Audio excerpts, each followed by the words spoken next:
Oh, I have no idea what this looks like. This could be terrifying. So I realized I hadn't shown you my face yet. It is, just so you know, 89 degrees and sweltering outside, and I'm in beautiful Portageville, New York, just outside Livingston County. And I think you learned about it a little bit last week when you were looking at moraines. I know I talked about the Portageville moraine when we were oh, for those of you who took historical, we discussed it when we did our virtual field trip to the Rochester Gorge. Here is the lovely Genesee River in Portageville. And, ooh, there's a little rock exposed there. Oh, so this is gonna be fun, but that's cool. We're exploring. You can see there's lots of people here actually exploring. And then on the other side of the road, or this bridge here, and I think I'm on Route 436 in Portageville. There is an access point to the river on that side of the bridge as well, and then there's just kind of a little parking area on the north side of that bridge, which is where I am parked currently.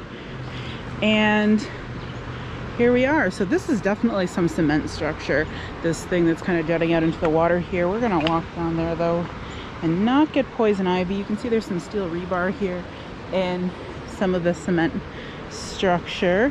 But what I think is cool here, which is not true at the last two spots on the Genesee River, is that the river here it has a bedrock channel as opposed to a sediment channel.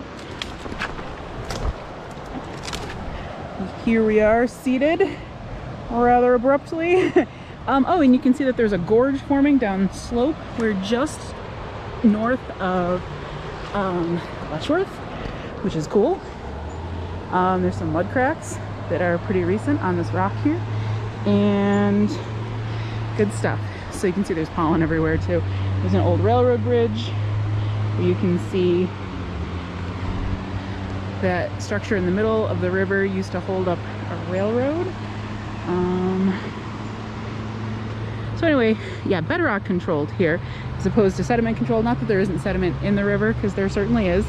So when there's bedrock as a substrate in the bottom of the river as opposed to sediment, there's different organisms that live in there. And generally bug larvae are hatched in rivers and streams, and so different bug larvae will live in sediment as opposed to living on a sandy substrate or a muddy substrate. And then the different bug larvae will then influence the fish populations, because the fish populations will feed on the bug larvae. You can see that this is a popular swimming hole for folks, not the way I came down, which was kind of stupid. But yeah, there's a cute little outcrop here if you have a rock hammer. It does look to be kind of fast moving here. I'm not sure I would recommend swimming personally, but wading seems fine. That's what most of these folks seem to be doing, is kind of wading in.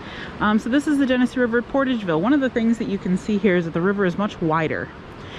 The discharge is larger, as you might imagine, because there's more tributaries coming in, but it's wider. The velocity is actually pretty good here. And again, this is just just south of where the Genesee River flows into Letchworth State Park, which I'm pretty sure we're gonna drive through next. So, sweet tour of the Genesee River in New York State. It's really pretty. Okay, that's it for here.